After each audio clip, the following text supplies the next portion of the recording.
இந்த கொஸ்டினை பாருங்கள். மதராஸ், அதாவது இன்றைக்கி என்ன தமிழ்நாட்டுடைய ஃப்ரீடம் ஸ்ட்ரகிள்னு கேட்டிருக்காங்க. மதராஸ் பூர்வீக சங்கம்ங்கிறது மெட்ராஸ் நேட்டிவ் அசோசியேஷனுக்கு தென்னிந்தியாவில் நிறுவப்பட்ட ஆரம்பகால சங்கமாகும். சரிதான். டி. முத்துசாமி 1877 முதல் இந்திய நீதிபதியாக சென்னை உயர்நீதிமன்றம் நிறுவப்பட்டிருப்பார். V.A. சீனிவாசன் அப்படிங்கிற தீவிரவாதின்னு கொடுத்துருக்காங்க. ரொம்ப தப்பானது. அப்படியே பாக்ஸில் போட்டு ஒரு படம் கொண்டு போட்டிருப்பாங்க. அது என்னென்னு காமிக்கிறேன் பாருங்கள். 10th புக் சோல் சயின்ஸில் எல்லாமே இருக்குது. எல்லா படமும் 10th சோல் சயின்ஸில் இருக்குது. பிபின் சந்திரபால் ஒரு மிதவாதின்னு கொடுத்துருக்காங்க. பிபின் சந்திரபால் மிக முக்கியமான தீவிரவாதி. அவருடைய விடுதலை எதிர்த்து தான் என்ன செய்யப்படும், இங்கே சுப்பிரமணிய சிவா போன்றவர்கள் கொண்டாடுவாங்க. பாரதியார் முதற்கொண்டு என்ன பண்ணார், சுதேசி தினமாக அனுப்பிச்சான்னு சொல்லி பார்த்துருப்போம். அப்போ இந்த V.A. சீனிவாச தீவிரவாதி இல்லை அப்படிங்கிறத காமிக்கிறேன் பாருங்கள். 1, 2 சரியானது.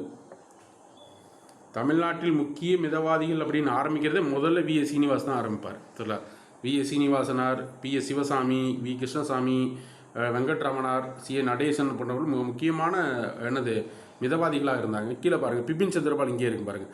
பிபின் சந்திரபால் சென்னை பயணம் மேற்கொண்டால் சுதேசி இயக்கத்தில் மிக தீவிரமாக இருந்தார். தேசிய தீவிரவாதிகளை ஒருவராக அறியப்படக்கூடியவர் தான் யாருங்கன்னா பிபின் சந்திரபால் சொல்லப்படக்கூடியவர். ஒரு டேரெக்டாக ஸ்கூல் புக்கில் தான் இருக்குது.